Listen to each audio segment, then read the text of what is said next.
Hank Ron. Es una de las figuras algo importantes para la ciudad, pues se trata del propietario de Grupo Caliente, la compañía de apuestas deportivas más famosa de México. Además de ser el dueño de Grupo Caliente, también es conocido por la ciudadanía, por haber sido presidente municipal de Tijuana del 2004 al 2007, y por su postulación a gobernador del estado de Baja California en 2021, intentando aliarse en primera instancia con el PAN, siendo descartado para irse por el partido Redes Sociales Progresistas, siendo descartado una vez más, y terminando por irse al partido Encuentro Solidario, perdiendo rotundamente ante Marina del Pilar. Aunque podamos pensar que solo se trata de un aristócrata más de Tijuana, lo cierto es que es conocido por ser alguien de gustos excéntricos, pues se sabe que en su residencia, posee un zoológico con especies de animales exóticos o en peligro de extinción. Al ser una persona pública e importante entre comillas para la ciudad de Tijuana, se ha visto envuelto en escándalos, siendo uno el de la muerte de Héctor Félix Miranda. El 20 de abril de 1988 el periodista Héctor "El Gato" Félix Miranda fue asesinado camino a su trabajo. Los asesinos resultaron ser guardias de seguridad de empresas de Jorge Hank, uno de los cuales había trabajado también para su padre, Carlos Hank. El Gato había sido un duro crítico de la familia Hank. Hasta el día de hoy, el semanario independiente en Tijuana, Z, publica una página completa con letras blancas. Jorge Hank, ¿por qué tus guardaespaldas me asesinaron? Y también resaltan sus dos detenciones, una dada en 1991 en el Aeropuerto Internacional de la Ciudad de México procedente de Japón, porque en su equipaje contenía artículos fabricados con animales exóticos y en peligro de extinción, así como perlas y demás artículos de lujo. En esa ocasión fue acusado de contrabando, pero posteriormente fue absuelto. Su segunda detención se daría el 4 de junio de 2011 por miembros del ejército mexicano en su residencia de Tijuana, encontrándose con 88 armas de fuego entre largas y cortas y más de 9.000 cartuchos. En su liberación del penal El Hongo en Tecate, Baja California, Jorge Hank Ron fue retenido por autoridades estatales para que rindiera declaraciones sobre su presunta vinculación con un asesinato de una mujer en 2009, pero cerca de 7 horas más tarde fue liberado nuevamente por la juez de distrito por falta de evidencias, en el cual varios sectores de la prensa nacional e internacional reaccionaron considerando una decisión ridícula así como un retroceso de la justicia mexicana. Ante la sospecha de que las imputaciones delictivas contra Jorge Hank Ron obedecían a una estrategia de orden político, el vocero de seguridad del gobierno federal, Alejandro Poiré, precisó que el presidente Felipe Calderón no dio la orden para que se realizara el operativo en el que fue detenido Jorge Hank Ron. De igual manera la Secretaría de Gobernación deslindó a José Francisco Bleid Mora de la detención de Hank Ron. Debido a las imputaciones penales, el Club Tijuana de Fútbol, del cual su grupo inversionista es propietario, se cuestionó desafiliación de la Primera División Mexicana. Aunque la Federación Mexicana de Fútbol desmintió alguna desafiliación ya que el propietario en las actas es su hijo Jorge Alberto Hank Inzunza. Sorteos o ABC. Aunque pueda parecer una especie de broma o chiste este puesto, la verdad es que no lo es. Desde 1970, la Universidad Autónoma de Baja California ha realizado un sorteo con el fin de beneficiar a los estudiantes de la universidad y a la misma, pues con todo el dinero recaudado de la venta de los boletos, es que se mejoran las instalaciones de los planteles. En estos sorteos los premios pueden variar desde la cantidad de 23 millones de pesos en 2022, una casa con un alto valor monetario, un carro del año y demás cosas que puedes ganar, si compras un boleto a tan solo 450 pesos. A simple vista el sorteo realizado por la universidad no tendría nada de malo o sospechoso, pues podríamos decir que todo es a beneficio de la escuela y de sus estudiantes, pero son estos últimos quienes han manifestado a lo largo de los años, un enorme descontento por esta venta de boletos obligatoria. En redes sociales se han quejado los estudiantes de la UABC, sobre esta venta de boletos como un requisito para irse de intercambio a otro país, liberar horas de servicio social comunitario, o más actualmente, como un requisito obligatorio para la titulación de los estudiantes. Entre los argumentos de los universitarios, resaltan el hecho de que con todo el dinero de las inscripciones de los aspirantes, las reinscripciones y demás campañas que realiza la escuela, se pueden recaudar suficientes fondos para el sustento de la institución. También la desconfianza de los estudiantes por los ganadores de los sorteos, pues piensan que podría tratarse todo de una estafa maestra o algo por el estilo. Luis Donaldo Colosio. Se trató del candidato a la presidencia de México en 1994, quien sería asesinado el día 23 de marzo de 1994 en la colonia Lomas Taurinas, en Tijuana, después de un acto político. Colosio recibió 2 disparos, uno en la cabeza y otro en el abdomen. Fue llevado al Hospital General de Tijuana, donde fue declarado muerto a las 18:55 horas del mismo día. El presunto asesino material, Mario Aburto, fue declarado culpable en 1995 y condenado a 45 años de prisión. Hay mucho misterio alrededor de este hecho que marcaría al país, pues se ha dicho que el verdadero asesino de Colosio fue el entonces presidente de México, Carlos Salinas de Gortari, quien quisiera eliminarlo del mapa, por representar un peligro para las prácticas de corrupción del PRI, partido al que se encontraba afiliado, y siendo Mario Aburto un mero chivo expiatorio.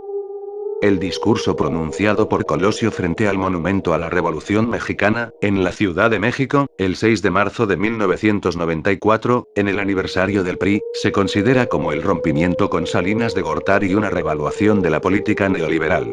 El mensaje de Colosio habla de un México agraviado y en crisis, con hambre, con profundas diferencias sociales, pero con la esperanza de transformaciones. Aunque Salinas de Gortari estuvo de acuerdo con el contenido del discurso, el periódico El Norte de Monterrey registraba las presiones hechas por el jefe de la oficina de la presidencia José María Córdoba Montoya, para que renunciara. De un México de comunidades indígenas, que no pueden esperar más a las exigencias de justicia, de dignidad y de progreso. De comunidades indígenas que tienen la gran fortaleza de su cohesión, de su cultura y que están dispuestos a creer, a participar, a construir nuevos horizontes. De un México con hambre y con sed de justicia. Un México de gente agraviada por las distorsiones que imponen a la ley quienes deberían de servirla. De mujeres y hombres afligidos por abuso de las autoridades o por la arrogancia de las oficinas gubernamentales. Fueron tan solo algunas de las líneas que dijo Colosio en su discurso. Después de la muerte del candidato, se generaría un problema interno en el PRI, poniendo como candidato sustituto a Ernesto Zedillo, y encomendándole rápidamente una serie de tareas recién ganando las elecciones, para calmar la tensión ante el deceso de Colosio. 6 meses después, el 28 de septiembre de 1994, el cuñado de Salinas de Gortari, José Francisco Ruiz Massieu, exgobernador del estado de Guerrero y secretario general del PRI, también fue asesinado en la Ciudad de México, eliminando así a 2 de las más visibles y poderosas cabezas del PRI en México, Colosio y Ruiz Massieu. Actualmente en la colonia de Lomas Taurinas en la ciudad, se puede observar una estatua de Luis Donaldo, en el mismo lugar donde sería asesinado, así como una escuela primaria que lleva su nombre en su honor. Muchos se atrevieron en su momento a afirmar que Colosio sería el primer presidente de México en acabar con la corrupción. Este es justo el momento en el que él recibe el disparo. El Pozolero. Santiago Meza López, conocido como el Pozolero, fue albañil y asesino del cartel de Tijuana. Hijo de Rita López Montoya y Salvador Meza, trabajó desde niño en Guamúchil en la fabricación de ladrillos para la construcción, empresa que daba el sustento a la familia conformada por 9 hijos. Viajó a mediados de los años 90 a Tijuana en busca de mejores condiciones de vida. Según él, empezó su vida criminal cuando se enteró de que su hermana había sido abusada por miembros de una organización criminal de la zona, por lo que se unió por medio de Teodoro García Cimental alias El Teo, al cártel de Tijuana, organización criminal liderada por los hermanos Arellano Félix, con el objetivo de asesinar a los perpetuadores del acto. Terminó trabajando para el cártel, siendo el encargado de disolver a sus enemigos, labor que realizó en diferentes predios La Gallera, Maclovio Rojas, Ojo de Agua, y Loma Bonita entre otros lugares, a las afueras de Tijuana durante el 2000 al 2009, año de su captura.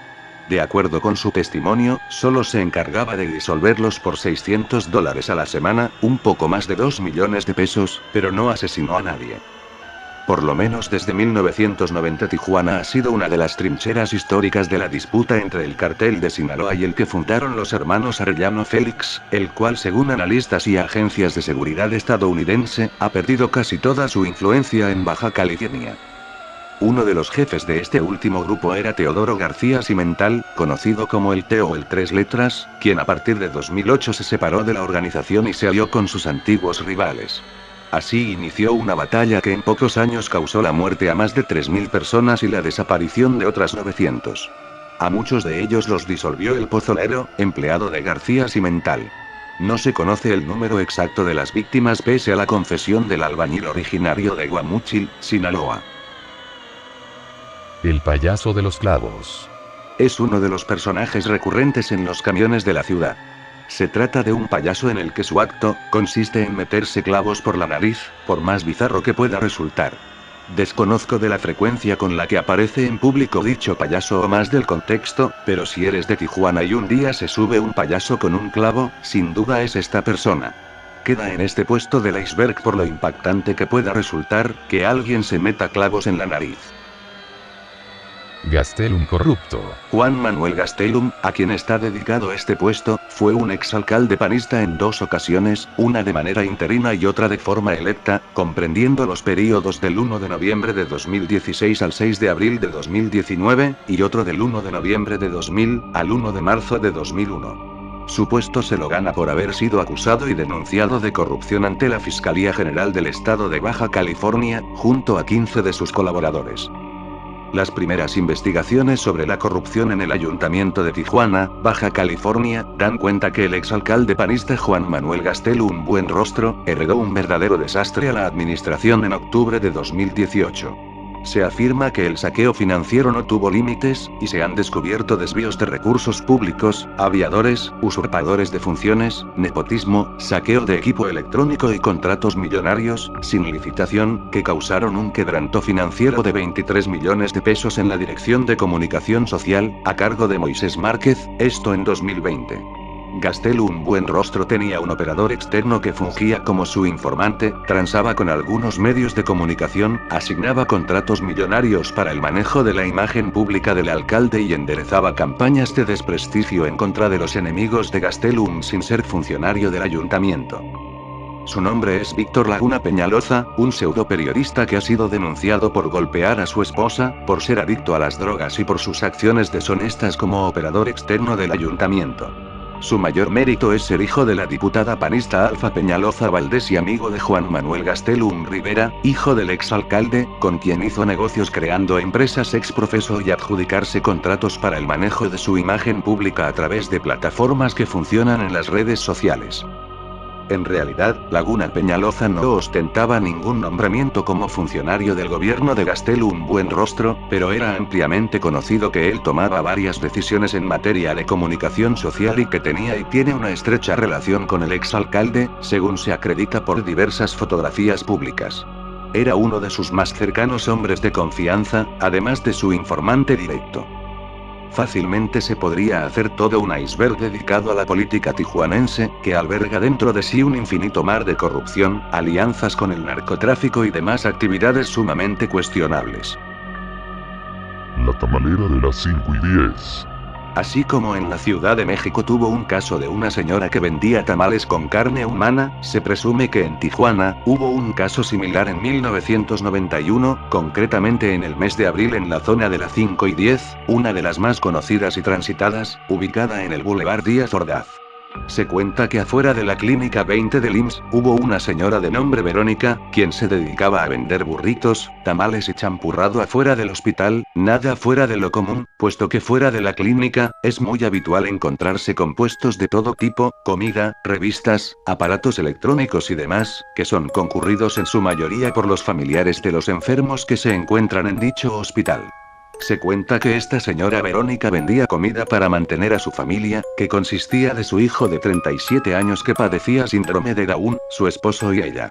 Pudo subsistir durante unos 7 años vendiendo comida afuera de la clínica, comida que según se presume, era bastante buena y no generaba desconfianza, pues se mantenía todo debidamente aseado, mas todo acabaría esa mañana de abril del 91. Entre la peripecia de atender su puesto, un hombre de presuntamente unos 31 años, manifestaría enojo, incredulidad y empezaría a gritar de groserías, al haber encontrado lo que parecía un dedo humano, en la carne del tamal que estaba comiendo.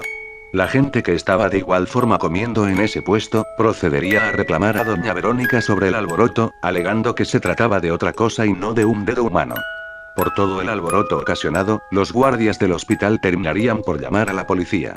Una vez llegada al puesto de tamales, se llevarían a la señora, una vez que todos respondieran y acusaran a Verónica de vender comida con carne humana. Una vez arrestada y llevada al ministerio, se le cuestionaría sobre el origen de ese dedo humano, y entre tantas largas que ponía la señora, se tomaría la decisión de hacer una orden de cateo a la casa de Verónica. Por fuera no parecía haber nada extraño, pero una vez ingresaron los oficiales a la casa, concretamente al patio trasero en donde había una especie de bodega, se llevarían la sorpresa. Las paredes manchadas de sangre, el piso aceitoso, vísceras en cubetas, así como cabezas de perros y gatos en otros recipientes. Registraron un refrigerador y encontraron medio cuerpo humano, que era de su esposo, un señor de 65 años. Verónica confesó que le quitó la vida a su esposo con un arma punzocortante, mientras este estaba de espaldas. Declararía Verónica que toda la comida que vendía, era siempre preparada con carne de perros y gatos que recogía con su ahora difunto marido. Asimismo, también diría que asesinó a don Efrén, nombre del esposo, porque éste se negaría a ayudarla a preparar avena, así que ni corta ni perezosa, esperaría a que se sentara en la sala para arremeter en contra de él.